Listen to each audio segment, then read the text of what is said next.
네, 제가 확인을 하지 않았지만 우리 교회가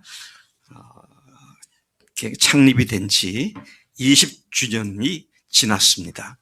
매년 여름에 우리가 전교인 수양회를 했기 때문에 아마 이번이 20번째 전교인 수양회가 아닐까 그런 생각을 하게 됩니다. 물론 작년에 우리가 코로나 때문에 하지 못한 것이 있습니다만은 아마 19번째 그렇게 되지 않을까 싶습니다. 오늘 여러분들이 이렇게 아주 소라색으로 이렇게 다 옷을 바꿔 입으니까 교회가 굉장히 밝아 보이네요. 예, 요즘 우리 청년들이 주로 검은색을 입었던데 오늘 다 이렇게 소라색을 입으니까 밝아 보이고 예, 참 좋습니다. 군계 일학이라고 검은 옷을 입은 우리 강선우 형제가 딱 가운데 군계 일학으로 저기 또한 군계 일학이 또 있네. 군계 이학. 예, 어쨌든 하나님께서 우리로 하여금 기다렸던 이 수양회를 코로나의 위협 중에서도 또 우리가 그대로 진행할 수 있도록 은혜를 주신 것 감사합니다. 하나님께서 이 수양회를 통해서 우리 교회 역사에 굉장히 중요한 흔적을 남기는 그런 은혜 시간 될 것을 믿습니다. 네. 한번 옆에 분들하고 이렇게 인사해 보시죠.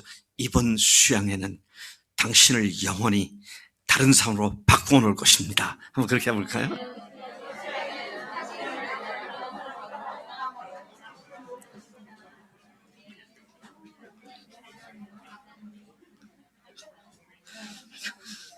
네, 여러분들이 서로 축복한 축복이 그대로 실제가 될 줄로 믿습니다. 오늘 우리가 교회 수양의 주제가 교회 진리의 기둥과 터라고 한 주제입니다. 자주 우리가 말했지만 이번에 다시 총정리를 하면서 우리 마음속에 가지런히 이 말씀이 잘 새겨지는 그런 시간이 되게 하실 줄로 믿고요. 거기에 해당하는 성경 구절이 디모데전서 3장 15절 말씀인데 혹시 밑에가 잘 안 보이시면 성경을 찾으셔서 읽으셔도 좋겠습니다. 디모데전서 3장 15절입니다. 자, 읽으실 수 있는 분들 읽으시고요. 성경 찾으신 분들은 찾으시고 같이 읽겠습니다. 시작. 만일 내가 지체하면 너로 하나님의 집에서 어떻게 행해야 할 줄을 알게 하려 하노니 이는 집은 하나님의 교회요. 교회를 일컬어 살아계신 하나님의 집이다. 하나님의 가족이다. 영어로는 family라고 번역된 것이 있고 household, 가문이라고 번역된 적도 있고요. 하나님의 가족이다. 그런데 그 집이, 하나님의 가족이, 교회가 뭐냐 그럴 때 어마어마한 표현을 하고 있죠.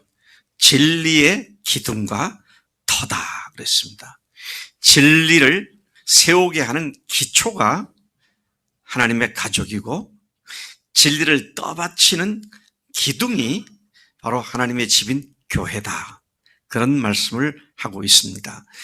만약에 교회가 이 기둥이, 이 기초가 약하다면 그 건물을 떠받치는 교회는, 그 건물은 무너지고 말 것인데 교회가 기둥으로서 기초로 약하면 세상 속에 진리 되신 예수님께 높이 들림 받는 일이 무너지고 만다 것이죠. 붕괴되고 말 것이다. 따라서 교회는 건강하고 튼튼해야 한다. 교회가 교회다워야 한다. 그런 명제를 우리가 다시 한번 생각하게 되는 것입니다. 자, 우리의 신앙의 출발은 복음입니다. 그렇죠? 교회 생활을 아무리 오래 하고 성경을 아무리 많이 읽었고 성경을 해박한 지식을 갖고 있다 할지라도 복음과 관계가 안 돼 있으면 그건 아무 의미 없는 것이죠. 그래서 참된 신앙의 출발점은 복음이다라는 것이죠. 근데 복음이 뭡니까? 그래서 우리는 이 핵심 진리인 복음에서 초점이 한순간도 흐트러져서는 안 되겠다. 늘 그것이 우리의 신앙의 근본이요 출발점이요 계속적인 다이나믹스가 되어서 우리로 하여금 이 복음이 주님께 헌신하게 만들고, 이 복음이 형제들을 사랑하게 만들고, 이 복음이 우리로 하여금 회개기도 하고, 이 복음이 우리를 다시 힘있게 세워주는 그런 근본이 돼야 마땅한 것이다. 그러면 복음이 뭐냐? 자, 우리가 말을 복음 두 글자로 딱 요약했지만 그 내용을 제대로 이해를 해야 복음의 출발점을 한 신앙인이다. 그렇게 말할 수 있겠죠. 여러분들 아마 복음이 뭐냐 그러면 뭐 줄줄줄줄 잘 나올 줄로 믿습니다. 예, 복음은 조금 더 두 단어들을 합쳐서 말한다면 복음은 뭐다? 십자가 부활이다 그랬습니다. 자, 성경의 신앙의 출발은 복음이고 복음은 십자가와 부활이다. 자, 그러면 거기 이제 십자가가 뭘 얘기하는 거냐? 부활이 뭘 얘기하는 거냐? 우리가 믿는다고 하는 십자가와 부활이라고 하는 복음이 그래서 뭐냐 하는 분명한 결론을 우리가 얻게 되죠. 네. 복음은 십자가와 부활인데 먼저 십자가입니다. 십자가는 죄인들을 위해서 필요한 것입니다. 그렇죠? 죄인들을 위해서 하나님께서 그 죄인들의 죄를 대신 예수님을 보내서 십자가에서 피 흘려 죄값을 치르게 하신 것이죠. 이 하나님의 죄값을 치르게 하신 예수님의 피가 바로 하나님 자신의 피였기 때문에 그분의 피는 몇 번으로 족하다? 한 번으로 족했습니다. 구약에 예수님을 상징하는 성전과 성소에서 드렸던 제사는 짐승들로 드린 것이잖아요. 근데 그것은 얼마나 자주 드렸습니까? 뭐 1년에 한 번 대제사장에 들어가서 대지성에 들어가는 제사도 있고, 그 다음에 일마다 때마다 수시로 수없이 많은 희생 제물들, 짐승들의 피를 뿌리고 바르고 태우고 하는 제사를 계속 반복해야만 했었습니다. 그런데 예수님이 오셔서 하나님이신 예수님이 대제사장으로서 짐승이 아니라 당신 자신의 몸을 희생 제물로 바침으로 말미암아 그 한 번의 제사가, 한 번의 핏부림이 우리의 모든 죄를 완전히 영원히 사해 주셨습니다. 아멘. 근데 또 예수 믿고 나서 죄 짓는 것 갖고 왜 걱정해요? 예? 그것까지 다 해결해 주는데 모든 죄를 해결해 주셨으니까. 그렇다고 늘 하는 얘기지만 구원파처럼 그러니까 죄 져도 괜찮아가 아니라, 죄를 짓게 되면 어떻습니까? 그게 우리를 지옥 가게 만들지는 않지만 하나님과의 사랑의 교제를 단절시켜버리는 무시무시한 독을 품고 있죠. 근데 그것을 우리가 그런 죄를 다시 범했을 때는 빨리 주님 앞에 회개하고 어떻게 합니까? 사랑의 관계를 회복하는 것. 이것으로 우리는 주님 앞에 항상 다시 달려나갈 수 있다는 것이죠. 그래서 우리는 완전히 죄의 저주로부터 해방을 받은 자가 되었다. 할렐루야. 이게 분명하면 무엇 하나 걱정거리가 없어요. 여러분, 예수님께서 그러셨잖아요. 자기를 믿은 유대인들에게 요한복음 8장 31절에서 자기를 믿은 유대인들에게 이르시되 진리를 알지니 진리가 너희를 자유케 하리라. 모든 죄를 완전히 영원히 사해 주셨기 때문에 죄와 죄책감, 죄로 말미암는 사망의 골짜기가 더 이상 우리를 얼과매지 못하기 때문에 우리는 양심으로부터의 자유와 또 죄로부터의 자유를 얻은 자가 되었다. 물론 뒤에 또 나오는 얘기지만 그것만이 아니잖아요. 예수님이 부활하심으로 말미암아 무엇으로부터 또 해방되었다? 사망의 공포로부터도 해방되었다. 왜? 예수님의 부활이 사망의 권세를 박살낸 것이기 때문에 우리도 언제는 죽겠지만 그것이 끝이 아니라 반드시 주님과 함께 새로운 생명 가운데로 다시 살아날 것을 믿기 때문에 그 따위 죽음 따위를 더 이상 두려워하지 않는, 그래서 우리를 어렵게 만들고 속박하게 만들 어떤 것도 우리 앞에 남겨두지 않고 완전히 자유함을 주었다. 그래서 진리를 알지니 진리가 너희를 자유케 하리라. 진리가 뭡니까? 예수님이시죠. 예수님 누군지를 분명히 알고 믿으면 참으로 우리가 자유함을 얻게 되는 그런 하나님의 은혜 가운데 있게 된 줄로 믿습니다. 그런데 원래 우리는 왜 죄인이었습니까? 어떤 죄인이었습니까? 우리가 근본적으로 죄인이었던 이유는 우리를 창조하신 하나님을 없다고 하고 하나님을 무시해버리고 자기가 중심이 되어서 자기 마음대로 살았던, 이게 근본죄 아닙니까? 창세기 3장 5절에 나와 있는 것처럼 마귀가 아담과 하와를 유혹할 때, 우리 중학생들한테도 내가 이따금 질문을 좀 해야 할 거니까 잘 들어봐. 마귀가 아담과 하와를 유혹할 때 뭐라고 유혹을 했지? 성빈이 한번 얘기해 볼까? 뭐라고 유혹을 했어? 뒤에 선생님은 가만 계세요?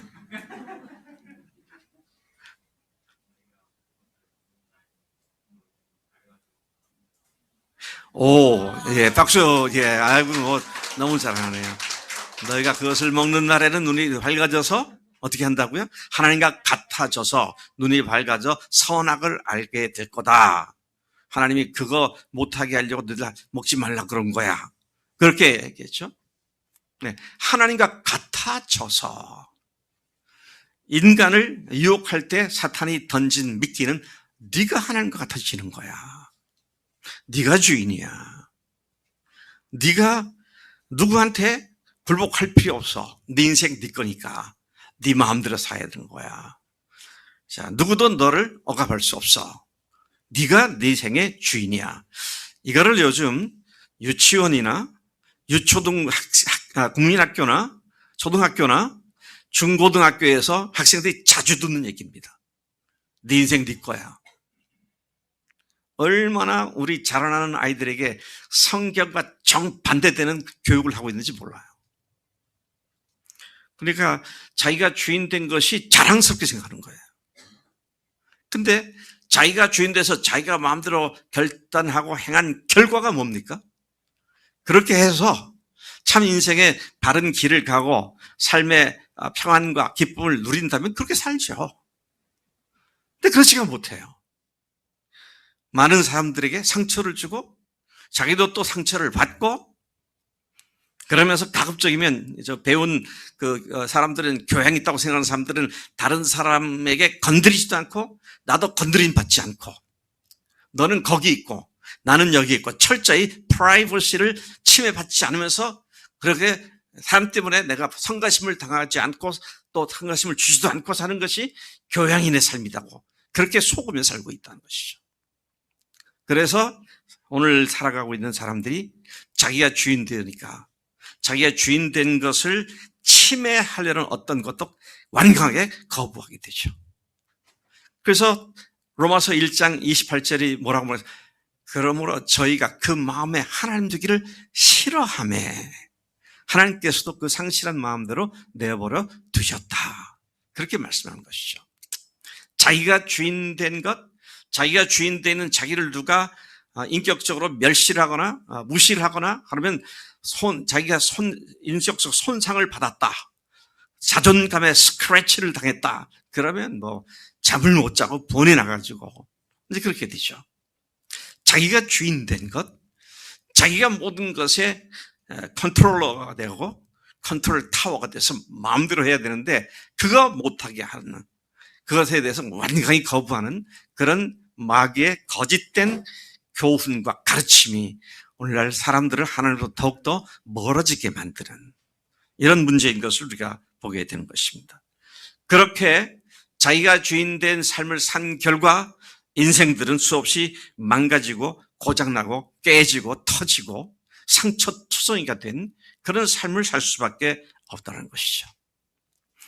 참 사람들을 즐겁게 하는 코미디언이나 또 사람들의 문제를 상담해주는 많은 상담가들, 전에 어떤 여자가 행복 전도사, 그래서 뭐 강의도 많이 했던 그 사람들의 실체를 들여다보면 자기의 삶은 엉망진창이에요. 네? 오늘 그리스도인들도 제대로 주님께 순종하지 않아서 삶이 엉망진창인데도 다른 사람들 앞에서는 자신을 위선자로 가장하는 것처럼 그런 연예인이나 상담분들도 똑같더라고요. 자기의 삶의 주인이 주님이 아니시면 자기가 하는 일에 자기가 철저히 보장할 수 있는 어떤 조건도 없잖아요. 내가 하는 것이 반드시 옳은 것인지, 반드시 잘 되는 것인지, 이렇게 하면 분명히 내가 성공해서 행복해질 건지, 누구도 장담할 수 없는 거잖아요. 제가 신문을 잠깐 보니까 손정의 일본 제1교포, 어마어마한 재벌가 아닙니까? 국가들이 손정의 재벌가의 투자를 받기 위해서 아주 열심히 로비도 하고 그랬던 인물인데, 어제가 보니까 빚을 15조 원을 갖다가 날렸더라고요. 그런 재벌들도 하루아침에 15조를 날리더라고요. 누구도 자기가 하는 일에 대해서 확고하게 보장받으면서 하는 사람은 아무도 없습니다. 자, 그런 의미에서 자기가 주인된 삶의 결과가 항상 성공이고 만족이라면 그렇게 살아야겠죠. 근데 그렇지가 않더라는 것이죠. 그래서 하나님을 떠나서 자기가 주인된 삶을 사는 사람들은 자기가 지금 어디로 가는지도 모르고 있습니다. 왜 사는지도 모르고 있고요. 또 어떻게 살아야 바르게 사는지. 그뿐만 아니라 많은 사람들에게 상처를 주고 많은 사람들을 고통 가운데 몰아넣는 그런 실수도 많이 범하고 있는 것을 보게 되는 것이죠. 자기가 주인된 인간은 하나님도 모르고 진리도 모르고 그런 무지와 고통 가운데 헤매고 있을 뿐이다 하는 것이죠. 그런 비참한 상태에 빠진 인간, 곧 하나님 자신의 형상을 닮은 자로 지음받은 인간을 하나님은 너무도 사랑하셨기 때문에 그들을 그대로 방치해 두지 아니하시고 그들을 구원하시기 위해서 하나님의 최선을 투자해서 우리를 구원하시는 일을 실행하셨다는 것입니다. 그것이 바로 십자가와 부활이라는 것입니다. 우리가 저질렀던, 내가 주인되어서 행했던 모든 죄와 죄악들을 독생자, 성자 예수님, 성자 하나님이신 예수님을 세상에 보내셔서 또 예수님은 아버지의 뜻을 순종하고 세상에 찾아와서 우리를 위해서 십자가에 죽으심으로 말미암아 그래서 우리가 구원받는 놀라운 길을 마련해 주셨다. 하나님께서 왜 그렇게 하셨어요? 왜 우리를 그렇게 그 구원의 길을 마련하시고 구원으로 인도하셨어요? 사랑하셨기 때문입니다. 다른 이유 없어요. 사랑하셨기 때문이에요.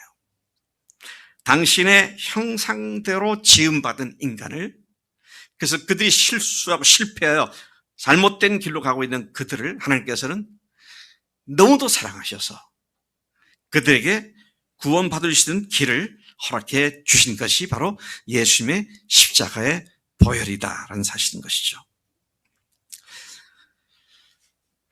그분이 우리를 위해서 십자가에서 우리가 받아야 할 죄값을 대신 치르시고 또 그 형벌을 그분이 대신 받으시고, 그럴 때 그분이 십자가에 돌아가실 때 우리도 그분과 함께 죽은 자가 되었고, 내가 주인 되었던 삶은 예수님과 함께 죽은 자가 되어버렸고, 그리고 그분께서 사흘 만에 다시 살아나실 때 우리도 주님과 함께 하나님의 자녀로 하나님의 백성으로, 하나님의 영원한 나라의 상속자들로 새롭게 다시 태어난 자들이 부활로 말미암아 그렇게 된 줄로 믿습니다.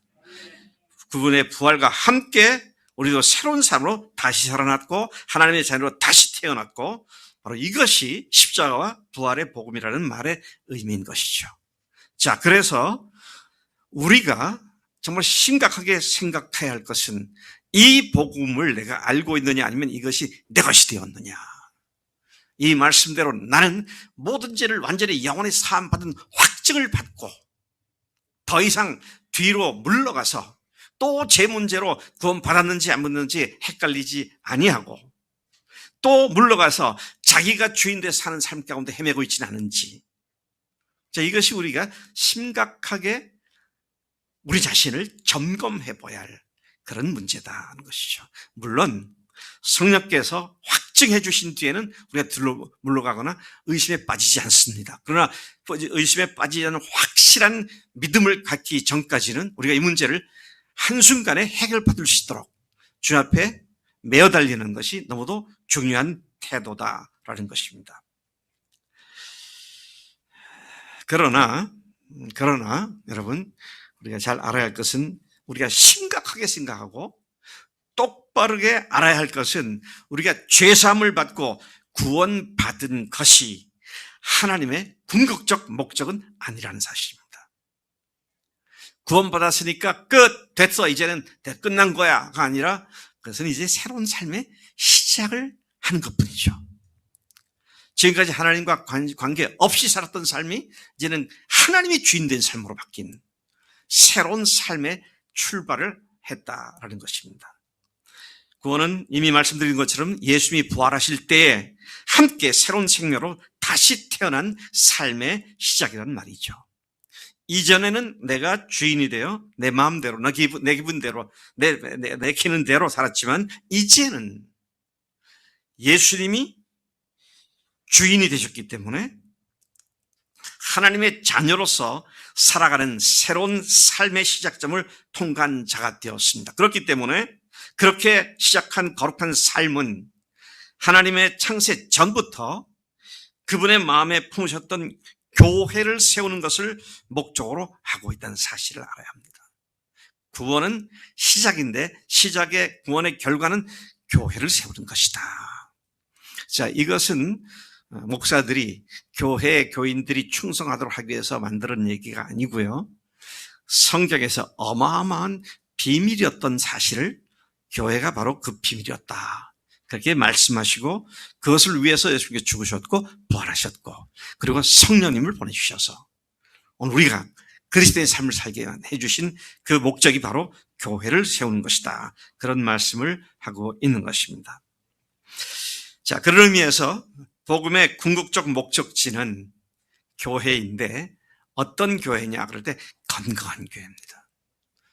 교회는 교회인데 개떡 같은 교회가 아니라 건강한 교회가 돼야 한다. 하나님께서는 교회를 보고 세상 사람들이 아버지를 믿게 되도록 그렇게 의도하셨습니다. 근데 우리 한국에서 우리 자주 듣는 얘기 중에 하나가 뭡니까? 예수 믿는 건 내가 좋게 생각하지만, 관심이 있지만 교회 겉들 꼴보기 있어서 안 믿겠다고. 성경이 말씀하고 전혀 다른 이야기를 우리가 듣고 있지 않느냐고요. 그 말은 교회다운 교회가 그다지 많지 않다는 사실을 반증하는 이야기라고 생각을 하는 것입니다. 자, 에베소 2장 22절에 보면, 너희도 성령 안에서 하나님이 거하실 초소가 되기 위하여 그리스도 예수 안에서 함께 지어져 가느니라. 우리가 교회로 지어져 가고 있다. 근데 어떤 교회냐? 근데 하나님이 그 안에 거하시는 처소로서의 교회로 지어져 가고 있다. 그러면 여러분, 교회가 건강하게 잘 지어지면 사람들이 그 교회에서 누구를 볼 수 있어요? 하나님을 볼 수 있는 겁니다. 예수님을 볼 수 있는 것이고요. 교회를 보고, 이 사람들이 그리스도인들이구나. 이 사람들이 예수님의 제자들이구나. 그렇게 교회를 보고 사람들이 알 수 있게 하는 것. 이게 건강한 교회의 특징이라는 것입니다. 건강한 교회의 배지죠.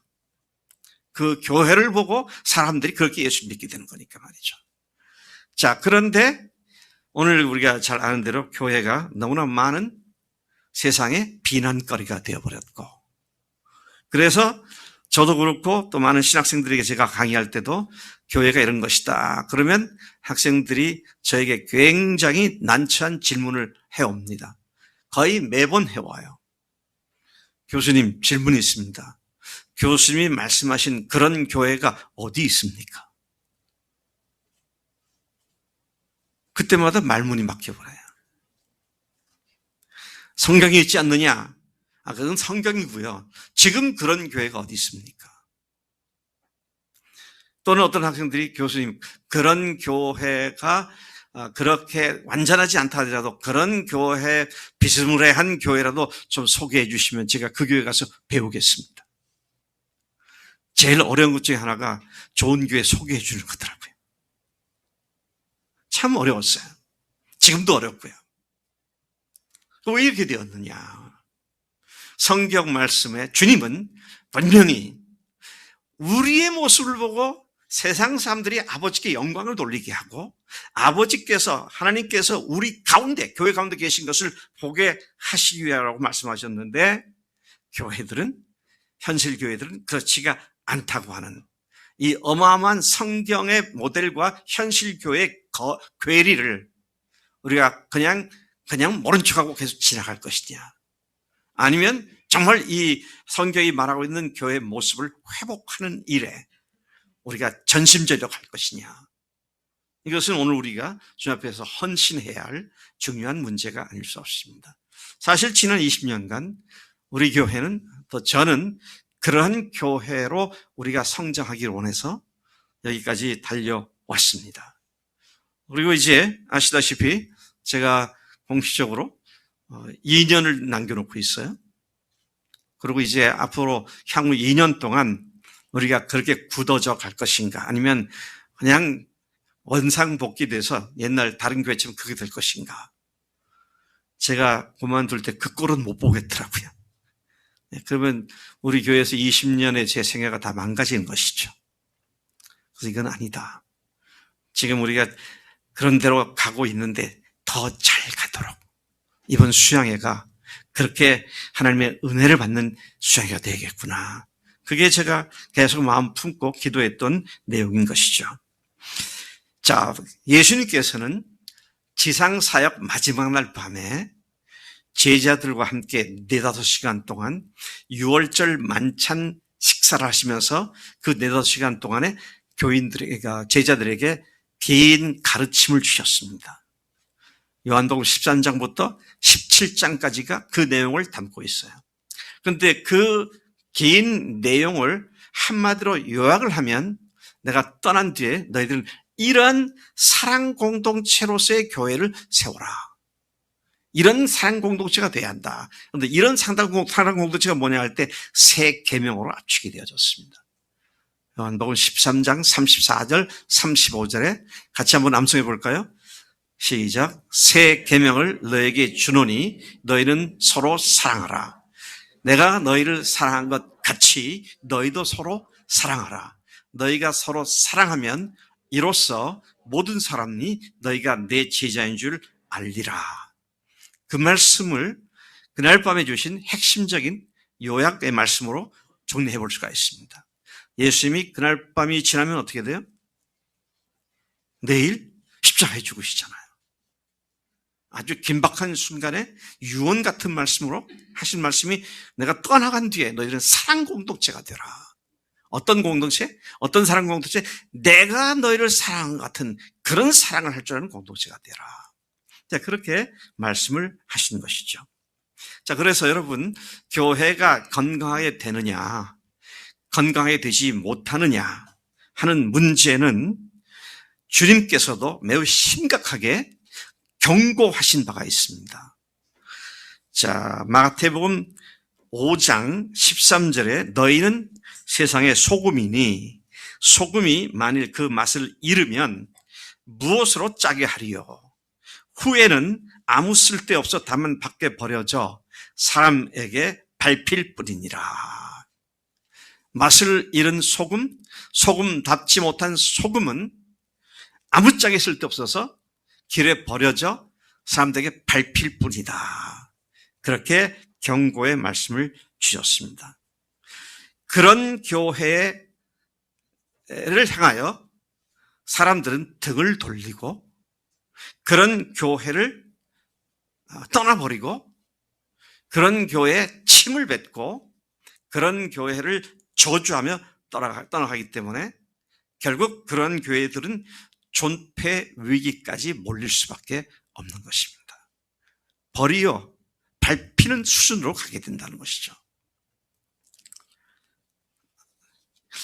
그러면 이게 정말인가요? 정말 이런가요? 예, 제가 한번 동영상을 찾아서 준비했는데 보겠습니다. 유럽을 일컬어서 말이죠. 유럽을 일컬어서 크리스텐덤이라고 말했죠. 기독교 왕국이다. 그렇게 말을 했죠. 근데 오늘 유럽의 기독교가 어떻게 됐는가? 한번 보겠습니다. 네.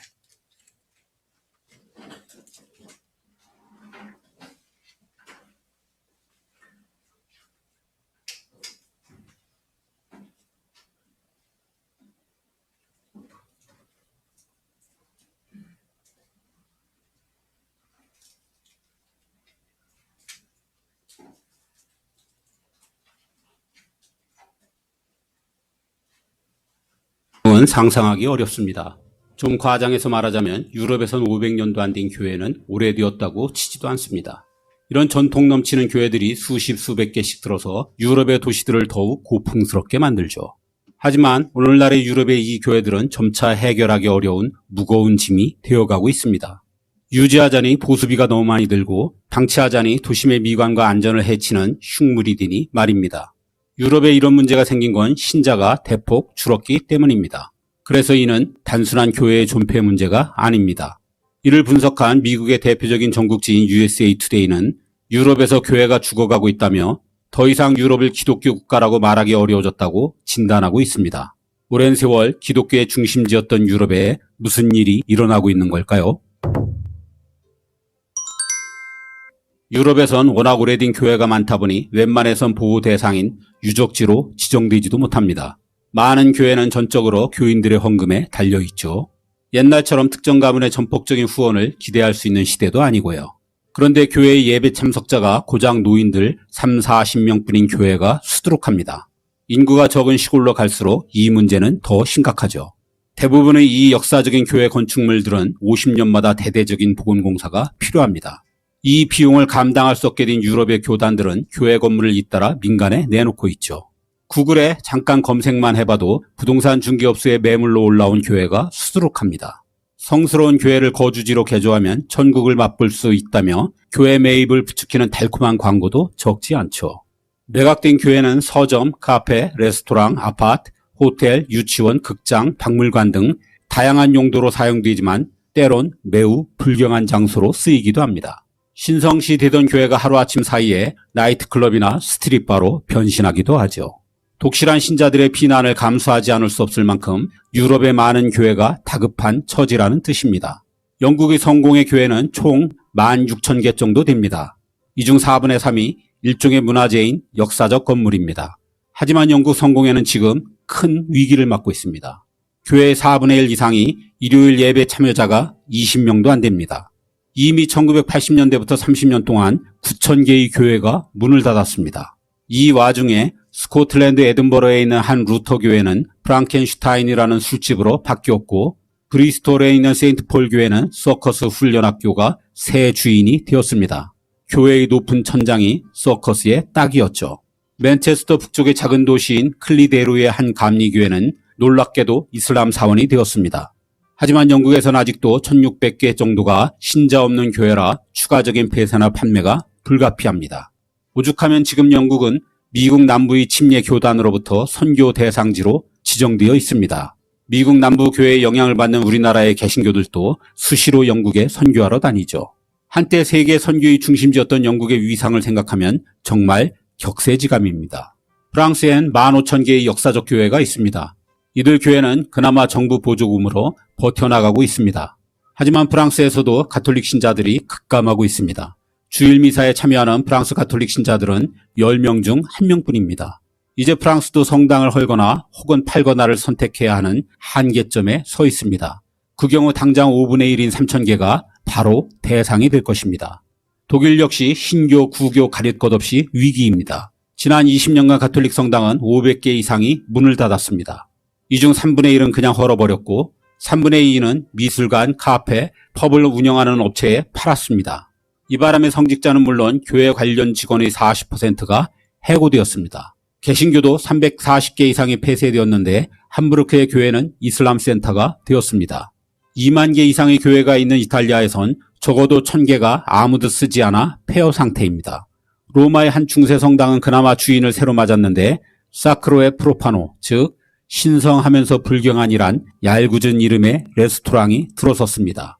보수적인 가톨릭 국가인 스페인은 신자의 5분의 1만이 미사에 참석하면서 교회가 스케이트보드장, 바, 나이트클럽으로 개조되고 있고 체코는 프라하의 800년 된 성 미카엘 성당을 스트립쇼 업체에 팔아 큰 충격을 주었습니다. 유럽 국가들 사정이 비슷비슷하지만 뭐니 해도 유럽에서 가장 심각한 나라는 네덜란드입니다. 암스테르담의 유서 깊은 한 교회는 나이트클럽 겸 공연장으로 바뀌어 마돈나가 공연했고 13세기 도미니코 수도회가 지은 성당은 서점으로 바뀌었으며 고색창연한 수도원들은 매각 후 호텔과 대학으로 탈바꿈되었습니다. 이렇게 네덜란드에선 지난 10년간 가톨릭 교회 1,600개 중 3분의 2가 문을 닫았고 개신교 교회도 약 700개가 철거나 매각 직전입니다. 1950년대만 해도 신자의 90%가 예배에 참석했지만 지금은 5%도 되지 않으니 교회의 재정이 견딜 수가 없는 것입니다. 교회는 남아도는데 미사나 예배를 이끌 성직자가 부족한 것도 유럽 교회가 안고 있는 고민입니다. 얼핏 기현상처럼 보이지만 사제 지망생이 더 빠른 속도로 줄고 있기 때문입니다. 프랑스는 정원이 채워지지 않자 아프리카 식민지 출신의 사제들에게 미사를 맡기고 있습니다. 그 숫자가 전체 11,500명의 성직자 중 5분의 1이나 됩니다. 영국 역시 과거 자신의 식민지였던 스리랑카, 인도, 남아공 등지에서 성직자를 수입하고 있죠. 스위스도 인도 남부 케랄라주 출신의 사제가 많이 들어와 있습니다. 전통적인 가톨릭 국가인 이탈리아에선 본당의 최대 40%가 동유럽과 아시아 출신의 성직자에 의해 운영되고 있습니다. 만성적인 사제 부족을 겪고 있는 독일에선 교회는 사제가 있는 곳에서만 존재한다는 그간의 교회법을 벗어나 점차 평신도에게 미사 집전을 맡기는 방안을 연구하고 있습니다. 한때 유럽인은 곧 기독교인이라는 등식이 있었던 유럽에서 왜 기독교가 급쇠퇴하는지를 이해하는 건 쉽지 않습니다. 서구의 기독교 국가들이 드는 이유도 중구난방입니다. 우선 출산율 저하입니다.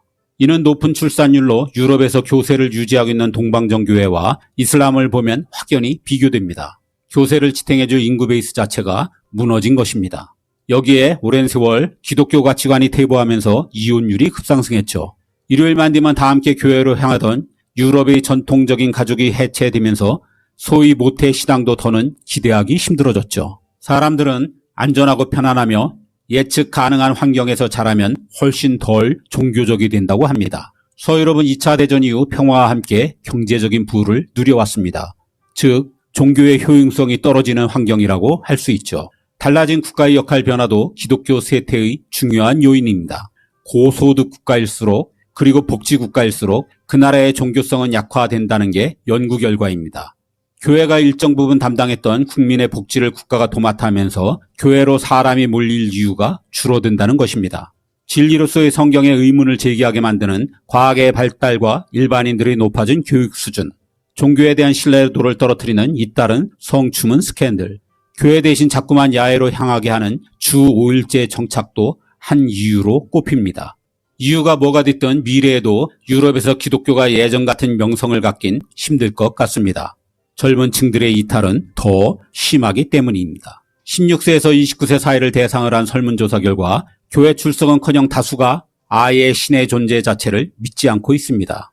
체코의 91%를 비롯 대부분의 유럽 국가에서 젊은 층은 60% 이상이 무교라고 답했고 이 추세는 점점 더 빨라지고 있죠. 종교가 자신들의 생활에 중요한가를 묻는 또 다른 조사에서도 유럽의 젊은 층들은 단 21%만이 그렇다고 답하고 있습니다. 그래서 영국의 종교 사회학 교수인 스테판 블리번트 같은 사람은 유럽에서 기독교는 100년 내로 사라질 것이라고 말하기도 합니다. 그 정도가 아니더라도 이제 유럽에서 기독교가 삶과 문화의 중심에 서던 시절은 끝나가는 것 같습니다.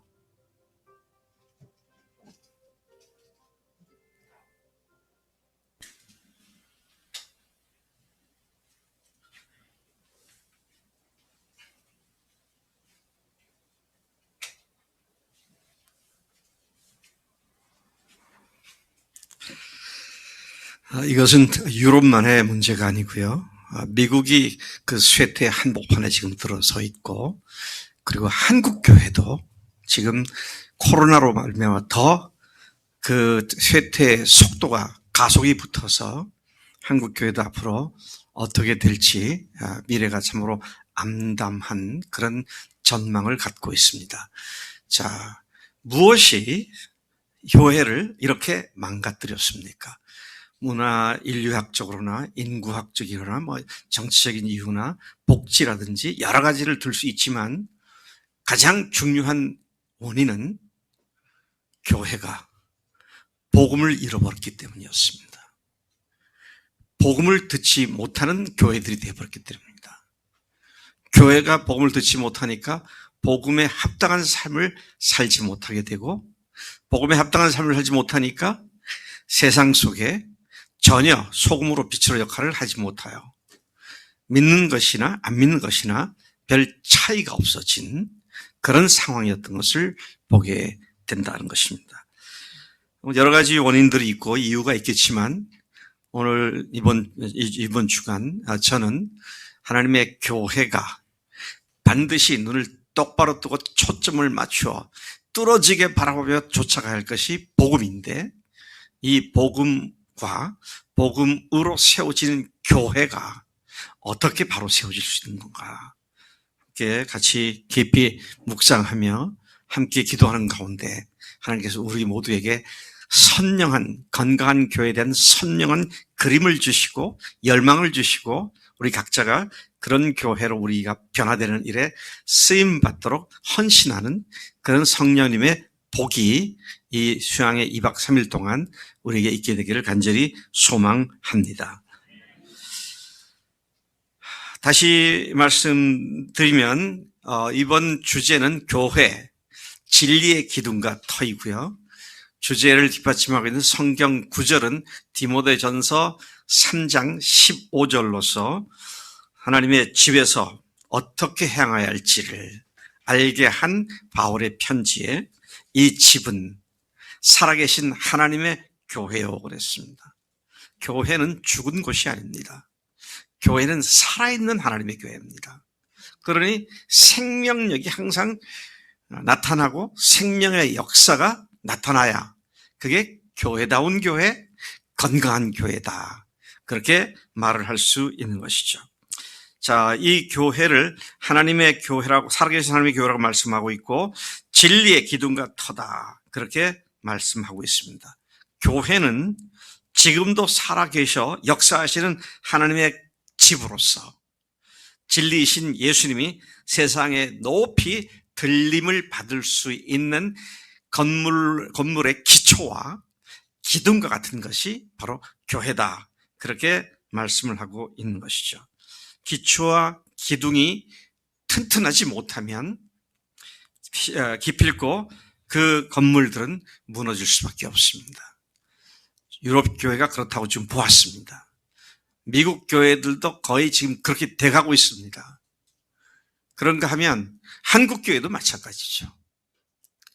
그래서 아주 아쉬운 것은 그때 그 어마어마한 성당을 지었잖아요. 유럽에 도시마다 두오모라는 성당이 있고 그 외에 수많은 성당들이 있고 건물들이 있고 문화재로 지정돼 있고, 근데 거기에 가면 사람들이 넘쳐납니다. 무슨 사람들이요? 관광객들이 넘쳐나요. 예배 드리는 사람은 저 앞에 한 대여섯 명, 좀 많으면 20, 30명? 그런 관광객들이 명동, 옛날에 그 복잡했던 명동 뒷골목에 사람들이 몰려다니듯이 그렇게 다니는 그런 구경거리로 전락해버린 그런 모습을 보게 되는데, 우리는 이러한 사실에 바로 주목을 하고 우리 교회가 20년 전에 창립이 되었고 그 지난 20년 동안 그 기초 작업을 해왔습니다. 따라서 이번 수양회는 다시 우리가 초점을 맞춰야 할 복음을 확인하고 교회가 무엇인지, 성경에서는 교회를 어떻게 묘사하고 있는지, 또 신학적으로는 교회가 뭐라고 설명하고 있는지, 그래서 우리가 믿고 소망하고 목표하고 달려가야 할 교회의 이상적인 모습, 그것이 무엇이고 거기에 도달할 수 있는 길들이 어떤 것이 있는지, 어떤 방법들을 우리가 사용해야 하는 것인지. 물론 그 일은 성령께서 하시지만 성령께서는 사람들을 사용하시고 방법들을 사용하시기 때문에 역사 속에서 성령께서 어떤 방법들을 통해서 일하셨는지, 이런 것들을 우리가 보게 된다면 우리 교회가 여기에 있는 이유가 분명해지고 또 그런 교회로 세워질게 될 것을 확증할 줄로 믿습니다. 그래서 오늘 첫 번째, 지금 전체 주제를 말씀드리고 내일 모레까지의 우리 수양의 방향에 대한 말씀을 드렸는데요. 첫 번째, 오늘 저녁에 시간이 많지 않기 때문에 다 얘기할 수 있는지 모르겠습니다만은 복음을 얘기하겠습니다. 하나님의 복음, 십자가와 부활. 이 두 가지 복음의 본질을 좀 말씀을 하려고 합니다. 복음은 하나님의 사랑입니다. 사랑하셨기 때문에 복음을 주셨습니다.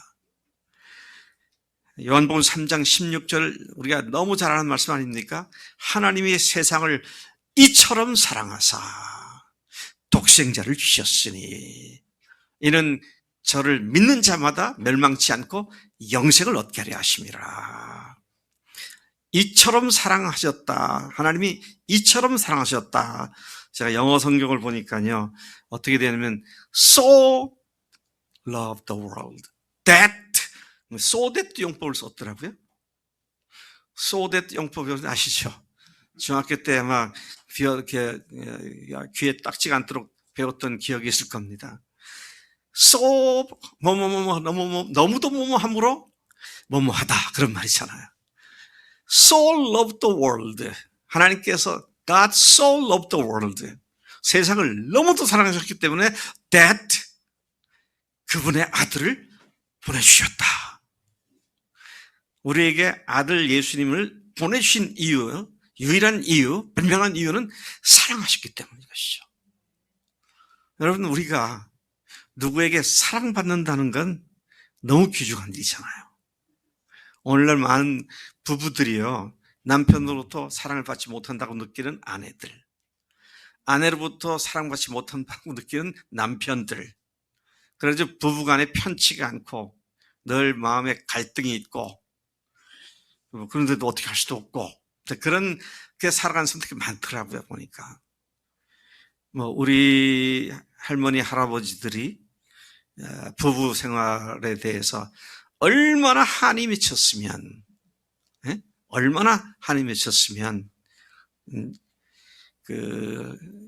그때 뭐죠? 노인들 무슨 퀴즈 대회 나와가지고, 천생연분 이걸 가지고 딱 이게 얘기를 딱 보여주고 설명해서 자기 남편이 맞추게, 아내가 맞추게 하라 그러니까 어떤 그 할아버지가 나와가지고 내가 당신한테 하는 거 있잖아. 자기가 천생연분으로 사랑하는데 내가 당신에게 뭐잖아. 그렇게 하죠. 그러니까 이 할머니가 뭐라 그래요? 왼수. 아니, 네 글자. 평생 왼수.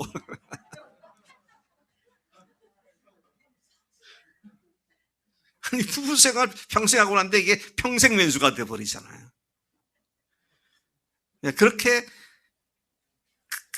가장 사랑하는 관계로 가야 하는데 원수가 돼가지고 그러고 살았다니까 얼마나 좀 기가 막힌 얘기인가 하는 것이. 여러분, 겉으로요, 아주 거창하고 멋있어 보이고 그렇다 할지라도 내면 속에 들어가서 봤을 때 정말 그 속에 주님의 사랑과 은혜가 그를 늘 풍성하게 일으켜 세우시고 그런 삶을 사는가 하는 것이 우리가 참 잘 살펴봐야 할 문제다. 주님께서는 우리를 그렇게 사랑하셔서 아들을 보내주셨다는 것입니다. 예. 참 세상에 어느 부모가 남의 자식 살리려고 자기 자식 죽입니까? 안 그렇죠. 그럴 수 없죠. 근데 하나님께서 죄인들을 위해서 그렇게 하셨다. 참 어마어마한 은혜가 아닐 수 없다는 것이죠. 이 십자가와 부활로 나타난 하나님의 사랑은 그분께서 온 세상을 창조하시고 온 우주 만물을 주관하시고 지금도 운행하시는 그 엄청난 규모의 능력을 초월하는 모든 능력을 동원하셔서 만드신 것이 바로 복음이고 십자가와 부활이다 하는 것이죠. 그만큼 우리를 사랑하셨다는 이야기가 되는 것이라는 것이죠. 그분의 사랑은 그 모든 하나님께서 하신 일들을 모두 합쳐도 비교할 수 없는 엄청난 크기의 능력의 사건이 바로 십자가와 부활 사건이었다라는 사실인 것입니다. 자, 이 사실을 하나님께서 얼마나 우리를 사랑하셨는지 이 사실에 대해서 사도 바울이 로마서 5장에서 아주 인상 깊은 표현을 하면서 말씀하고 있는 걸 봅니다. 로마서 5장 5절부터 10절까지의 바울이 이 이야기를 잘 얘기해 주고 있습니다.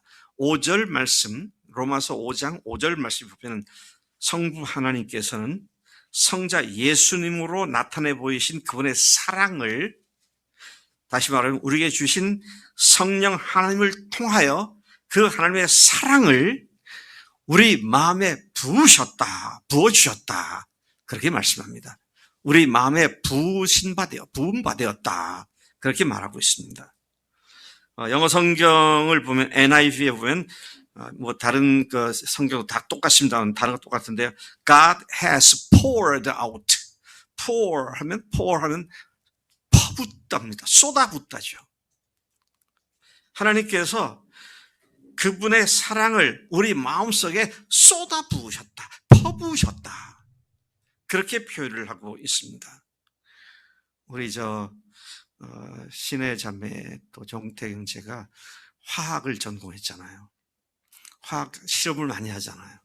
요즘에야 그런 실험을 안 할지 모르지만 특히 이제 화학 실험실에서 무슨 그 물질을 개발한다든지 뭐 할 때 거기다가 시액을 넣고 뭐 왕수를 부어가지고 그렇게 하게 되잖아요. 그래서 시액을 이렇게 어떤 변화가 오는지 어떤 걸 딱 황산, 염산, 제가 아는 그거밖에 없는데 그렇게 부었을 때 거기서 어떤 변화가 오는가, 그 다음에 그것이 어떤 새로운 물질을 만드는가 뭐 이렇게 되잖아요.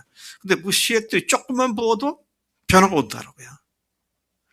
근데 실수해서 다 왕창 부어버리면 어떻게 되겠어요? 근데 하나님께서 사랑을 우리에게 조금 이렇게 부어준 게 아니고요. 손끝에다가 약간 맛보게 한 것이 아니라 아예 마음속에다가 사랑을 퍼부어 주셨다. 자, 그렇게 되니까 사랑이 퍼부어진 마음에 변화가 오죠. 어마어마한 영적, 화학적 변화가 옵니다. 자, 그래서 죄인이 의인이 되죠. 경건치 못한 자가 경건한 사람으로 바뀌게 되고요. 죄인들이 의인이 되고 그런 변화가 오게 되는데, 자, 주님께서 바울을 통해서 지금 그 말을 하고 있습니다. 그분의 사랑을 우리 마음속에 퍼부어 주셨다. 언제 이 사랑을 우리 마음속에 퍼부어 주셨습니까? 십자가에 죽으시고 부활하실 때 이 사랑을 우리에게 퍼부어 주셨다. 근데 우리가 그걸 받지 않느냐, 받느냐 이 차이가 있는 것인데요. 우리가 아직 6절에 보면 우리가 아직 연약할 때에, 우리가 아직 경건치 않을 때에, 8절에 보면 우리가 아직 죄인 되었을 때, 그러니까 연약하고 경건치 않고 죄인이었을 때 그런 우리들을 하나님께서 사랑할 만한 존재였습니까? 쳐다보기도 싫으셨을지 모르겠어요. 냄새나는 악한 죄인들을 그렇게 볼 수밖에 없는 그런, 근데 우리가 그런 자들이었을 때에, 조금 목욕도 하고 깨끗해졌을 때가 아니고요. 우리가 아직 죄인 되었을 때, 연약할 때, 경건치 않았을 때에, 그때에, 그리고 또 한 걸음 더 나서 우리가 아직 예수님, 하나님과 원수가 되었을 때, 다시 말하면 그분의 사랑을 받을 만한 존재가 아니었을 때 그런 사랑을 퍼부어 주셨다. 할렐루야. 이 사랑이 우리를 미치게 만드는 거 아닙니까? 하나님이 그 어떤 인간이 나를 위해서 이렇게 해도 내가 평생 그 사람을 빚진 사람으로 할 때 하나님이 그렇게 하셨다고 하는 이 엄청난 사건을 우리가 여기서 보게 되는 것이죠. 그것도 구약을 통해 계속 약속한 바로 그때가 되었을 때 약속하신 대로 그리스도께서 경건하지 않은 자를 위해 죽으셨다고 그렇게 말씀하죠. 7절 말씀에도 보면 의인이나 선인을 위하여 죽는 것도 쉽지 않고 혹 용감히 죽는 자가 어쩌다 있긴 하지만 죄인을 위하여 죽는 자가 어디 있겠는가 하는 것입니다. 죄인을 위해서 죽는 자가 어디 있겠는가. 제가 전에 늘 사용했던 예화를 다시 한번 상기시켜 드립니다. 사람이 개를 위해서 죽었다는 말 들어보셨어요? 못 들어보셨을 거예요. 개가 사람을 위해서 죽었다는 말 들어봤습니까? 예, 그런 얘기는 들어봐요. 사람들은 개가 사람을 위해서 죽었다 하면 야, 그게 신통하다. 그래서 이거는 실제 실화인 줄로 생각하는데요. 남원을 가놀아 보면 임실을 지나게 되죠. 임실. 그 임실을 지나게 되면 그 국도에서 삼거리가 나오는데 임실로 들어가는 걸과 이제 남원으로 내려가는 길 삼거리에 거기에 그 임실에서 죽은 그 오수면이라고 하죠. 오수개 동상이 있어요. 거기 보면. 제가 갈 때마다 그걸 또 그들이 있지? 확인해 봅니다. 근데 그 얘기가 무슨 얘기예요? 어떤 개 주인이 술을 취해서 풀밭에서 잠을 자다가 산불이 났다 그죠? 근데 이 주인이 하고 있는 이 풀밭으로 불이 점점 타들어오니까 이 개가 가만 보니까 주인이 타 죽게 생겼으니까 쫓아 내려가서 밑에 산자락에 가지고 개울에 가서 뒹굴어 가지고 털에다가 탁 물을 붙여 가지고 올라와서 그 주인이 누워 있는 그 주변을 갖다 적시기 시작하는데 그게 수십 번을 왔다 갔다 하면서 다 적셨죠. 그리고 한참 시간이 지난 뒤에 그 개 주인이 깨어나 보니까 자기 주변에 새까맣게 다 탔는데 자기 주변에 누웠던 그 자리만 그 일대만 젖어 있었다는 걸 봤잖아요.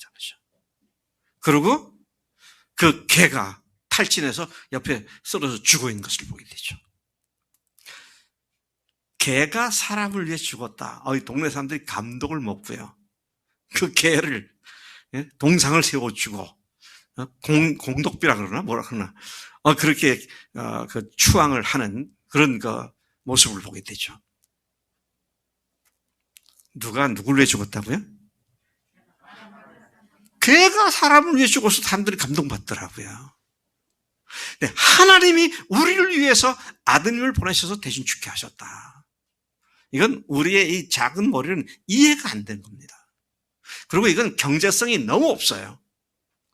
사람을 위해서 개가 죽었다 하면 그래도 사람들은 그게 참 신통하다 그러지만 개 살리려고 사람이 죽었다 그러면 아니 그거 죽도록 내빼두지 왜 그렇게 들어가고 사람이 죽냐고 그렇게 말하잖아요. 경제성이 안 맞는 거예요. 근데 하나님이 우리를 죽으신가? 경제성 안 맞는 거예요 이게요. 예? 온 인류가 죽는 것하고 하나님이 죽냐고 비교해봐도 하나님이 죽으시면 안 되죠 그거는. 근데 하나님께서 그렇게 아들을 보내서 성자 예수님이신 하나님을 죽게 하셨다는 것이잖아요. 그만큼 우리를 사랑하셨다라는 것이죠. 그런데 그렇게 우리가 죄인이었을 때 우리를 위해 죽으심으로써 하나님께서 우리에 대한 자기의 사랑을 확증해 주셨다 그랬습니다. 하나님의 우리에 대한 사랑은 말로, 좋은 말로, 격려하는 말로, 힘을 돋구는 말로가 아니라 어떻게 해요? 사랑의 대가를 지불하면서 보여준 사랑을 하나님께서 우리에게 베푸셨다. 이거 생각하면 우리가 자다가도 일어나서 감사할 수밖에 없죠. 이런 하나님의 은혜를 하나님께서 우리에게 주셨다는 것입니다. 예수님은 하늘 성소에 들어가서 죄를 위해 단번에 제사를 드린 유일한 대제사장으로서 자기 자신을 제물로 바쳐 흘린 피를 그 성소에 뿌림으로 말미암아 하나님과 우리를 화목하게 만드시는 일을 하신 것입니다. 그분의 자기 피로 들이신 들이심은 단번에 모든 죄를 완전히 영원히 사해 주시는 놀라운 하나님의 은혜였습니다. 그래서 여러분 아까 처음 모두에서도 말씀드렸지만은 예수님의 이 십자가의 피를 하나님의 피로 믿는 우리는 어떤 의미에서도 죄 때문에 다시 지옥 갈 일이 없기 때문에 죄 때문에 그거 지옥 가게 되지 않나 걱정하는 그런 상태는 더 이상 들어가지 말아야 할 줄로 믿습니다. 오로지 우리가 관심을 둬야 할 건 주님과의 사랑의 긴밀한 사랑의 관계가 중단되거나 일시적으로 멈춰주는 그런 일이 없도록 정말 주님 앞에서 예민하고 민감하게 우리가 잘못했을 때는 빨리 회개하고 그 사랑의 교제를 다시 회복하는 거기에 우리가 초점을 맞춰야 한다는 것입니다. 그분의 자기 피로 들이심은 단번에 모든 죄를 완전히 영원히 사해 주시는 그야말로 완벽한 제사였다. 마귀처럼 자신이 하나님의 자리에 올라가 자기가 자신의 주인이 되어 하나님과 원수된 상태를 해소시켜 주신 것이 바로 그분이 흘리신 하나님의 피였기 때문에 놀라운 이 은혜를 우리가 받았고 더 이상 죄를 위하여 제사 드릴 것이 없는 그런 완벽한 죄를 해결해 주신 줄로 믿습니다. 네. 자, 9절과 로마서 5장 9절과 10절은 예수 이렇게 말합니다. 이제 우리가 그렇게 그분이 흘리신 피로 말미암아 화목하게 되었으니 전에는 죄인이었고요. 하나님과 원수되었고 의롭지 못했는데 이제는 화목하게 되었고 의로운 자가 되었기 때문에 이제는 어떻다? 그분의 부활로 말미암아 하나님과 영원히 화목하게 되었으면 더더욱 확실한 사실이다. 그렇게 말을 하고 있는 것이죠. 이토록 주님은 사랑할 만한 가치가 없는 우리를 위해 하나님으로서 그분의 생명을 바쳐 주셨습니다. 이는 아무리 보아도 바보 같은 사랑입니다. 경제성의 원리에 맞지 않는 사랑입니다. 온 인류의 영혼들을 모두 합쳐도 예수님의 생명만큼 중요하지 않은데 하나님은 그 소중한 하나님의 아들의 목숨을 우리 죄인들을 위해 아끼지 않고 포기하시는 죽음에 내어주시는 비경제적인 사랑을 쏟기를 서슴지 않으신 하나님이다. 또 말씀드립니다. 바보 같은 사랑입니다. 하나님의 바보 같은 사랑이 아니고 하나님의 철저히 계산하는 사랑이었으면 아직도 주님은 안 죽으셨을 거예요. 그리고 우리는 여전히 죄 가운데 있을 겁니다. 그러나 하나님께서는 사랑의 눈먼 하나님으로서 사랑을 위하여 사랑하는 우리를 위하여 아들을 죽이는 희생시키는 그 대가를 지불하셨다는 것입니다. 구약으로부터 계시된 하나님의 사랑의 십자가. 자, 이것은 2000년 전에 어쩌다가 우발적으로 예수님께서 그렇게 죽으신 게 아니고요. 구약으로부터 계속 그분이 오셔서 죽으실 것, 그분이 흘리실 보혈을 여러 가지 형태로 예언하셨죠. 창세기 이미 3장에서 보면 어떻습니까?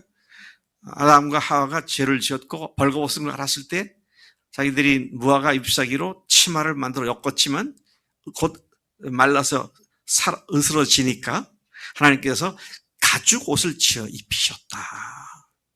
가죽 옷을 지어 입히셨다. 가죽 옷을 지어 입히시려면 누가 죽어야 합니까? 짐승이 죽어야 했어요. 누군가가 죽었고 피를 흘려야 했습니다. 이것이 예수님의 십자가에 흘리실 피에 대한 첫 번째 상징으로 우리가 이해하고 있습니다. 또 그런가 하면 아주 생생하게도 아브라함을 하나님께서 밤에 말씀하시기를 네 아들 이삭을 모리아 산에 가서 내게 바쳐라. 그 말은 무슨 말입니까? 이삭을 제물로 죽여서 바치라는 거 아닙니까? 근데 성경 본문을 보면 아브라함이 그 다음날 일찍이 일어나서 이삭을 데리고 모리아 산으로 가죠. 자, 그러니까 주님께서 또 그 믿음을 보시고 숲에 뿔이 걸린 숫양을 준비해 두시고 그 양을 대신 죽게 하고 이삭을 살리시는, 이것은 죽이시고 살리시는, 죽고 다시 살아나는 죽으심과 부활을 그 모리아산에서 그렇게 예언하셨던 것도 우리가 잘 알고 있습니다. 더 분명한 것은 출애굽 당시에 문에다가 양의 피를 바른 이스라엘 사람들의 집은 죽음의 재앙이 건너뛰어서 점프 오버, 패스 오버, 유월했다 그러죠. 그래서 애굽 사람들의 장자들은 다 죽었고 이스라엘 사람들의 그 피가 문에 있는 집은 건너뛰었다라는 사실을 통해서 유월절 어린 양 예수의 피가 있는 사람들은 하나님께서 죽이지 않고 영원한 생명 가운데 보증하신다는 이런 상징적 예고를 하셨고, 또 그것을 무려 1000년 이상 동안 유대인들이 유월절이라는 명절로 그 피를 계속 기념하면서 예수님이 피를 흘릴 때까지 그들이 그렇게 해왔던 것을 우리가 보게 되는 것이다 하는 것이죠. 그렇게 하는 결과 이사야를 통해서 하나님께서는 예언하시기를 1장 18절에 여호와께서 말씀하시되 오라 우리가 서로 변론하자. 너희의 죄가 주홍 같을지라도 눈과 같이 희어질 것이요 진홍 같을지라도 진홍같이 붉을지라도 양털같이 희게 되리라. 예수님의 십자가에 흘리신 보혈은 그 어마어마한 짙고 짙은 검은 우리의 죄악을 한순간에 깨끗하게 바꿔놓으시는 하나님의 능력인 줄로 믿습니다. 네. 자, 그런 십자가, 그렇게 십자가에서 흘리신 피가 하나님의 피라고 하는 사실을 부활로 확증해 주신 것이죠.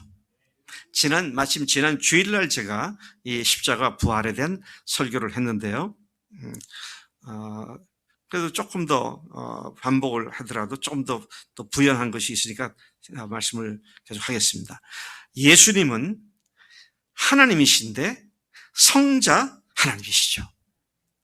그분이 삼위일체 하나님이심을 이루는 삼위일체를 형성하는 성자 하나님이셨습니다. 예수님은 사역하신 동안 계속 내가 하나님이다 라는 것을 선언하셨습니다. 그런데 그분이 말하는 하나님은 구약에 예언된 바 우리 인류의 모든 죄를 위해 십자가를 지시고 그 위에서 피 흘려 죽으실 것이 예언된 바로 그 하나님이셨다는 것이죠. 자, 그것을 믿을 수 있는 증거로 부활을 주셨습니다. 부활은 증거뿐만 아니라 부활로 우리도 함께 다시 살아났다고 하는 복음의 핵심이라고 말씀을 드린 바가 있습니다. 자, 이 부활에 관한 이야기를 몇 가지로 좀 더 말씀을 드리겠습니다. 부활은 십자가와 마찬가지로 꾸준히 구약에서 예언되어 왔던 사실이죠. 누가복음 예수님 부활하신 날 엠마오로 가던 두 제자들에게 예수님께서 나타나셨죠. 그리고 그들에게 하신 일을 보면 누가복음 24장 13절부터 31절까지인데 특별히 25절부터 27절까지에 보면 주님께서 이르시되 미련하고 선지자들이 말한 모든 것을 마음에 더디 믿는 자들이여 그리스도가 이런 고난을 받고 자기 영광에 들어갈 것이 아니하시고 이에 모세와 모든 선지자의 글로 시작하여 모든 성경에 쓴 바 자기에 관한 것을 자세히 설명하시니라. 이것이 살아계실 때가 아니고 부활하신 후에 처음 만난 두 제자들에게 구약에 얘기한 그대로 내가 지금 부활한 거다. 그렇게 말씀하신 내용입니다. 같은 날 그 예수님을 만난 엠마오로 가던 두 제자들이 엠마오에 가서 식사를 하던 자리에 이분이 예수님을 알게 되었고 놀란 가슴에 예루살렘에 다시 뛰어갔죠. 그래서 저녁에 예루살렘에 들어가서 예수님의 제자들이 있는 곳에 찾아 들어갔죠. 그래서 자기들도 지금 길에서 예수님을 만났다고, 그럼 부활하셨다고 그게 말씀을 하고 있는데 그 자리에 예수님께서 딱 오셨잖아요. 그것은 제자들 전체 앞에 나타난 첫 번째 사건이었습니다. 부활하신 그날 밤이었어요. 그런데 그 자리에 오셔서도 예수님께서 하시는 말씀을 보면 그들에게 구약의 부활 예언의 말씀을 상기시키시면서 이 말씀대로 내가 사실을 했다. 그렇게 말씀하십니다. 44절 같은 24장 44절에 보면 또 이르시되 내가 너희와 함께 있을 때에 너희에게 말한 바 곧 모세의 율법과 선지자의 글과 시편에 나를 가리켜 기록된 모든 것이 이루어져야 하리라 한 말이 이것이라. 구약에서 얘기했던 그것이 내가 반드시 이루어질 거다라고 했는데 부활한 나를 통해서 그 말씀이 다 이루어진 것이다. 이제 그런 얘기를 하시면서 성경대로 부활하신 사실을 증거하신 것을 봅니다.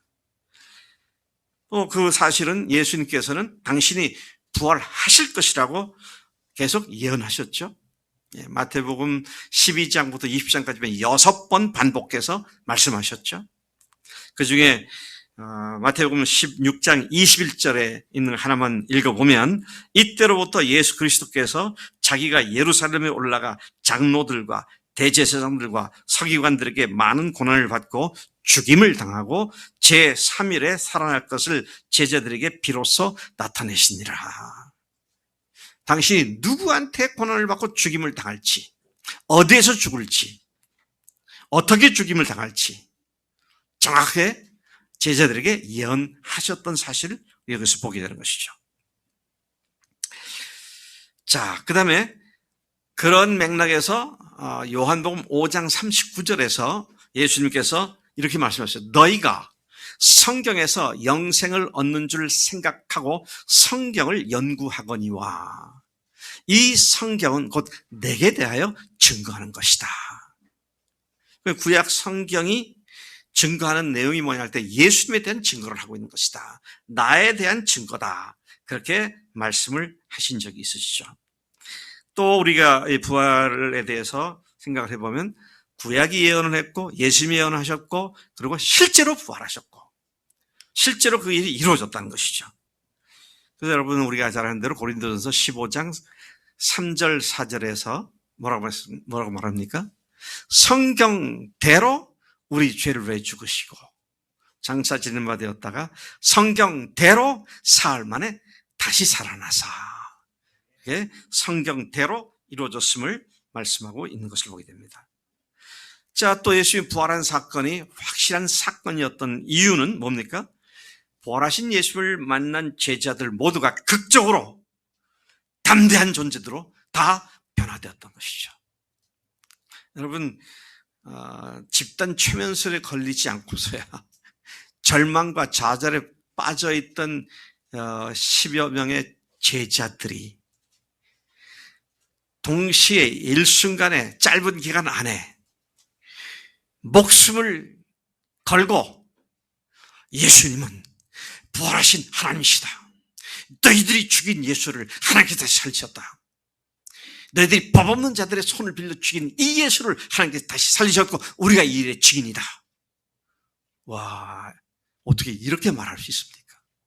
부활하신 지 한 50여일 지난 뒤에 제자들이 이런 자들을 변했잖아요. 뿐만 아니라 그들 모두는 급기야 저는 부활을 증거하다가 저는 순교를 당하는 그런 삶에 들어갔던 것을 보죠. 이게 조작할 수 있는 일이 아니잖아요. 꾸며낼 수 있는 일이 아니잖아요. 부활하지 않았는데 부활했다고 속여서 제자들이 스스로를 속아서 그렇게 할 수 있는 일입니까? 그건 아니죠. 자, 그래서 우리가 이와 같은 예수님의 부활이 얼마나 확실한 것인가 하는 것을 생각하게 되는데요. 자, 그 다음에 제자들은 들 모두가 부활하신 후에야 예수님을 믿었고 성경 말씀을 믿었다 그랬어요. 여러분, 참 이게 놀라운 말인 거예요. 성경 말씀을 다 논리적으로 이해한 뒤에 믿을 수 있는 사람이 있다면 그는 아무도 없어요. 네. 목사님 저도 성경 말씀을 다 이해했기 때문에 믿은 거 아닙니다. 예수님이 주님이신 것을 믿고 그분에 대한 말씀이 성경 말씀이구나, 이 사실을 믿고 말씀을 대하게 되니까 이게 믿어지는 거예요. 그리고 믿어지는 게 맹목적이 아니라 어떤 건 모르는 것도 아직 있어요. 그럴 때는 주님, 아직 제가 이걸 잘 깨닫지 못했는데 언젠가 이걸 잘 깨닫게 해주세요. 그러면 반드시 그때가 오더라고요. 자, 부활하신 후에야 그들이 예수께서 하신 말씀과 성경 말씀을 믿었더라. 이게 어떤 분들은 그러잖아요. 부활은 성경을 여는 마스터 키다. 그렇죠? 부활로 성경을 이해하기 때문이다. 그렇습니다. 자, 또 증거로서의 부활을 넘어서서요, 거듭난 자로 만들어주는 능력으로서의 부활. 이 부활에 지금까지 말씀드린 증거로서의 부활이지만, 예수님이 하나님이라는 증거로서의 부활을 얘기했지만, 그러나 두 번째 얘기하는 건 거듭난 자로 만들어주는 능력인 부활입니다. 부활은 죽은 사람, 예수님 믿기 전에 지었던 죄 때문에 예수님 관계 시절에 죽은 자들을 예수님 부활하실 때 함께 그들을 살려주신 하나님의 능력이다. 에베소서 2장 5절과 6절이 그렇게 말하고 있죠. 허물로 죽은 우리를 그리스도와 함께 살리셨고. 할렐루야. 재물과 허물과 죄로 죽었던 우리를 그리스도와 함께 살리셨다. 언제요? 언제 우리를 살리셨어요? 부활하실 때 그 부활의 능력으로 우리도 함께 살리셨다. 그런 말씀을 하고 있죠. 근데 거기에 너희는 은혜로 구원을 받은 것이라. 이거는 전적으로 하나님께서 너에게 주시는 은혜다. 6절에 보면 또 함께 일으키사, 부활시키시고 그들을 일으키셨을 때 우리도 함께 일으키셔서, 그렇게 말하죠. 그리스도 안에서 함께 하늘에 앉히셨다. 그래서 우리가 이제 자리를 펴고 앉아있는 장소는 어디다? 하늘나라입니다. 그래서 우리를 일컬어 하늘에 속한 사람들, 그렇게 말을 하죠. 자, 그렇게 앉히셨다 그 말씀하셨고요. 로마서 6장 1절부터 10절까지는 우리가 예수님과 함께 연합하여 침례를 받음으로 죽은 자가 되었고, 예수님의 부활하심과 연합하여 다시 그분과 함께 살아난 자가 되었다. 그래서 우리가 침례 공부를 할 때에는 이 로마서 6장 1절부터 10절까지 내용을 항상 설명하게 되는데요. 부활이 바로 그런 능력을 우리에게 주셨다. 새로운 자가 되게 하셨다. 네. 네. 차재광 형제, 우리가 의롭게 되고 또 하나님의 자녀로 태어나고 거듭난 것은 오랜 신앙의 연륜의 결과, 뭔가를 깨닫고 터득했을 때 되는 것이 아니고, 예수님이 하나님으로서 우리에게 오셔서 우리를 위해 죽으시고 모든 죄를 완전히 영원히 사게 해주신 사실, 그것을 또 그것이 사실이라고 부활로 증명해 주시기 때문에 그 사실을 믿는 사람이면 10년 믿었든 5년 믿었든 오늘 믿었든 똑같은 하나님의 은혜 가운데 있는 자가 된 줄로 믿습니다. 네. 그래서 그 믿음이 분명하면 우리가 침례를 받는 거죠. 그래서 침례는 전체 앞에서 신앙을 고백하는 행위가 되는 것이죠. 자, 그 다음에 또 한 가지 우리가 이 부활에 대한 얘기를 하면요. 첫째는 제가 증거로서의 부활이다. 두 번째는 우리를 다시 태어나게 한 그 부활이다. 세 번째는 부활은 우리로 하여금 더 이상 사망에 매어 살지 않게 해주는 것이 부활이다 하는 것입니다. 네? 사람들은 죽기를 두려워하여 평생 죽음의 종로로 탄다 그랬잖아요. 네? 평생 죽음의 종로로 타며 산다.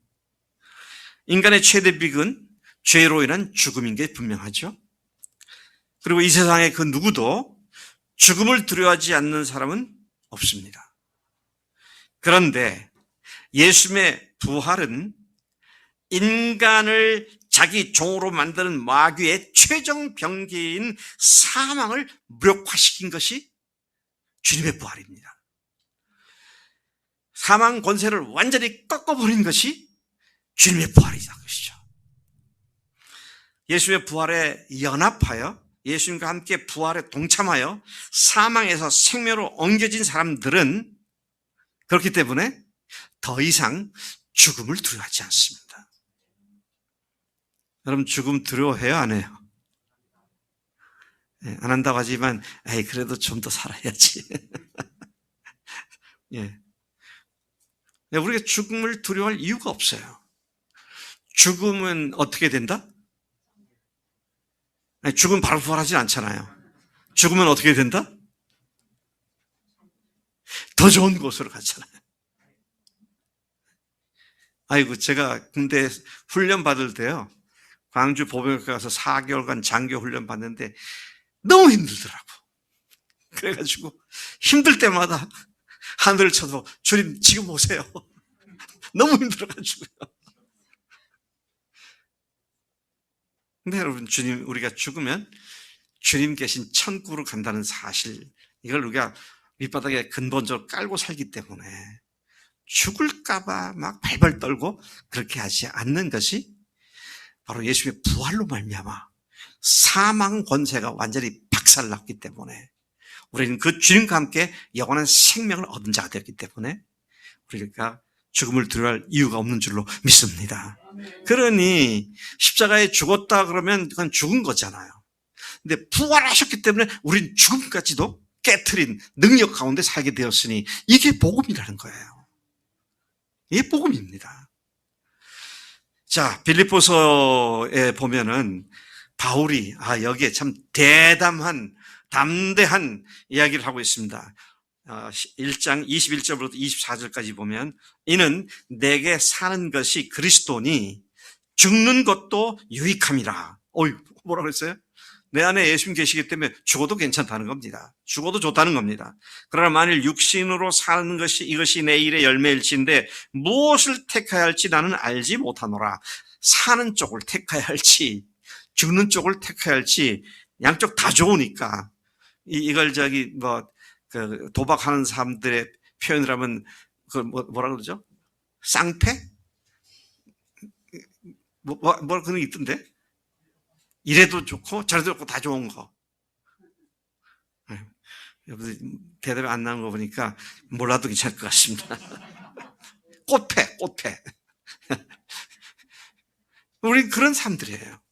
살게 되면 더 열심히 주님 위해서 일을 하다가 다른 영혼들을 도와주고 섬겨주고 세워주는 그 일을 할 거고, 지금 죽으면 주님 계신 그곳에 가서 주님과 함께 영원한 안식을 누릴 거고, 이쪽을 택할지 저쪽을 택할지 내가 잘 모르겠는데 그러나 내가 너희들의 믿음을 생각하면 더 살아서 너희들의 믿음을 더 굳세게 해주는 얘기를 원하는 마음이 있다.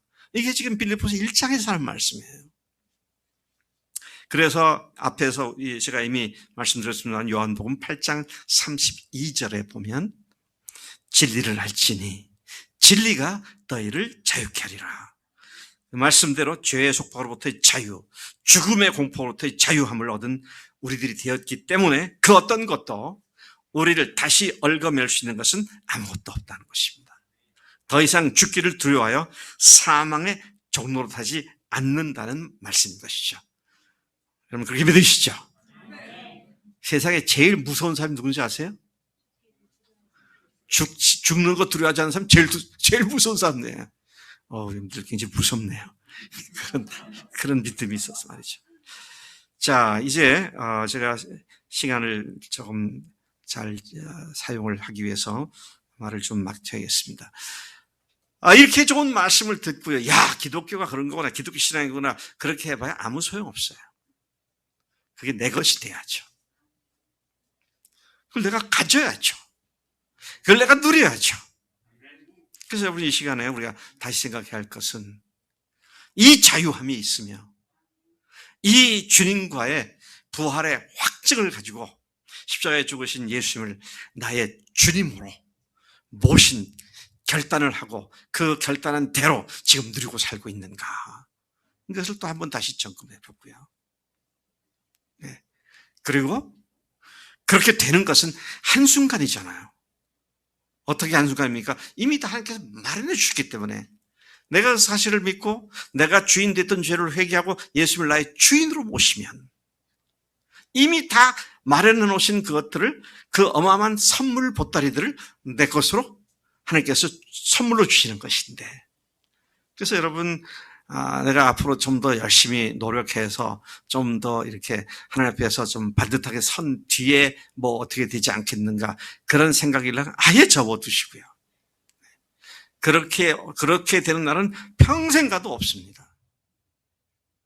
그래서 그게 안 되기 때문에 하나님께서 우리에게 그냥 선물로 만들어주신 것이 복음이며 구원인 줄로 믿습니다. 이 하나님의 사랑을 우리가 받아들이는 것, 이건 너무도 귀한 것이죠. 네. 여러분, 내가 정말 많은 생각을 하고 또 상당히 거금을 투자해서 누구에게인가 선물을 했는데 받는 사람이 펴보지도 않고 시달갑지 않게 대하면 제가 화가 날까 안 날까요? 화나죠. 근데 그거를 별것도 아닌데 아이고 고맙다고 내가 이걸 정말 꼭 필요했는데 그러면서 고마워하면 죽어도 내가 기분이 좋아지잖아요. 하나님께서 누굴 주셨다고요? 아들이신 예수님을 주셨고 주신 그걸 어떻게 하셨다고요? 십자가에 죽게 하셨고 죽음으로 끝난 것이 아니라 그걸 다시 부활시키셔서 우리의 하나님의 것을 증명해 주셨고 이제 우리도 그분과 함께 부활한 자가 되게 하셨고 그리고 이제 우리도 그분처럼 사망을 두려워하지 않고 사는 자유함 가운데 사는 우리가 되게 하신 줄로 믿습니다.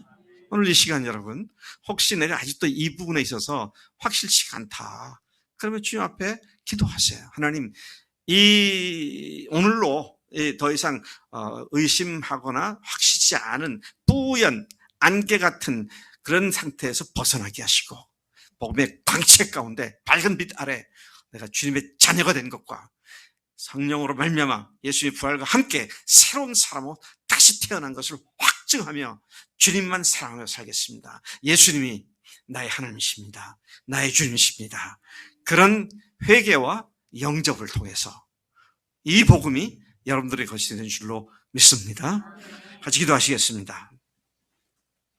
지난 주일날도 제가 오늘 말씀처럼 십자가 복음을 얘기했습니다. 부활을 얘기했습니다. 오늘 좀 더 자세히 얘기했습니다. 하나님, 제가 하나님의 말씀을 믿습니다. 그런데 그 말씀에 허락하신 복을 제 것으로 붙잡는 결단을 하기를 원합니다. 하나님 이 시간 제가 주인 돼서 살았던 내 마음대로 살았던 그런 나의 삶을 회개합니다. 그리고 나를 위해 죽으신 예수님의 십자가의 보혈로 나의 죄를 깨끗하게 사해 주시고 부활하실 때 나를 새로운 하나님의 자녀로 태어나게 하신 그 은혜 가운데 나를 불러주신 것 믿음으로 감사합니다. 예수님은 나의 주님이십니다. 예수님은 부활하신 예수님은 참으로 하나님이십니다. 내가 예수님을 주님으로 하나님으로 믿습니다. 하나님 이 시간 제 마음속에 이 믿음이 확고하게 뿌리 내리도록 성령님께서 은혜를 더해 주옵소서. 이것이 여러분의 기도가 된다면 그래서 손을 드시면 제가 이번 주 다음 주 중에 여러분들 개인적으로 만나서 그 문제를 잘 여러분들 마음에 안착시킬 수 있도록 돕기를 원합니다. 여러분 중에 목사님, 제가 그런 마음이 있습니다. 저를 도와주십시오. 주님 앞에 제가 제 자신이 주님의 복음으로 다시 거듭난, 다시 태어난 자임을 확증하며 살겠습니다. 목사님 도와주세요. 하나님, 제가 손을 듭니다. 제 손을 보시고 제 기도를 들어주시옵소서. 그런 분들 있으면 잠깐 손을 드시면 제가 그분을 위해서 기도하겠습니다. 네, 감사합니다. 네. 또 누가 안 계시나요? 이미 그렇게 손을 들었던 분들은, 또 그렇게 믿을 분들은 또 들 필요는 없습니다만은 확실치가 않으면 하나님, 제가 이 문제에 있어서 영원히 분명하게 선을 긋기를 원합니다. 저를 도와주십시오. 제가 그렇게 주님 앞에 항복합니다. 엎드립니다. 그런 마음이 있으시면 하나님 앞에서 늘 손을 드시길 바랍니다.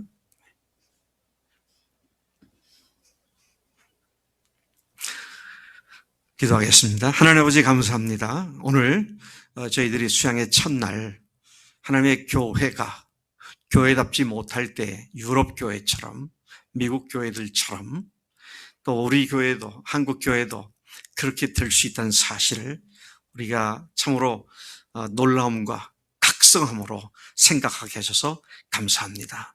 그렇게 된 이유가 복음을 잃어버린 자들이 되었고, 복음이 구멍이 나서 복음을 제대로 알지 못했고, 복음을 위해서 헌신하지 않았기 때문인 줄로 믿습니다. 우리에게 이 구멍 기운 복음을 허락해 주시고 십자가와 부활로 복음을 온전케 이해하고 믿게 하시니 참으로 감사합니다. 하나님, 우리 교회가 그것을 위해서 창립이 되었고 또 그것을 위해서 지금까지 달려왔는데, 하나님, 이번 수양회 동안에 주님 그 건강한 교회를 이루는 하나님의 비결을 알려주시고 저희들이 그 하나님의 비결에 전폭적으로 헌신하는 결단이 있도록 역사에 주옵소서. 오늘 손을 든 형제들이 있습니다. 하나님, 그 형제들 심령 하나하나를 붙잡아 주시고 그 마음속에 구원이 선물이며 우리의 어떤 행위나 조건이 아니라 회개하고 예수님을 주인으로 모시는 것이 그 모든 선물로 다리를 일거에 받는 하나님의 놀라운 은혜인 줄 알고 그 믿음 가운데 굳게 서도록 역사에 주실 줄로 믿습니다. 감사하고 예수님의 이름으로 기도했사옵나이다. 아멘. 아멘.